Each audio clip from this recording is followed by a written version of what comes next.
લીમખેડા તાલુકાના મોટી પાંડીબાર ખાતે આજરોજ ધામધૂમપૂર્વક ગણપતિ વિસર્જન કરવામાં આવ્યું.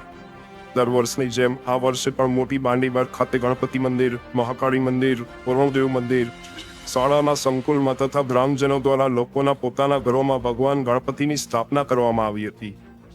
10 દિવસના આતિથ્ય બાદ આજે અનંત ચતુર્થીના દિવસે મોટી સંખ્યામાં ગ્રામજનો દ્વારા શ્રી ગણપતિ મંદિરથી ડીજેના તાલે વાજતે ગાજતે ભવ્ય વિસર્જન યાત્રા કાઢવામાં આવી હતી, જે શ્રી વરુણદેવ મંદિર, શ્રી મહાકાળી મંદિરથી મોટી પાંડીબાર ગામમાં ભ્રમણ કર્યું હતું અને કાશી વિશ્વનાથ મંદિરે પહોંચી તમામ ભક્તો દ્વારા દાદાની તમામ પ્રતિમાઓની આરતી કરી અને તળાવમાં વિસર્જન કરવામાં આવ્યું હતું.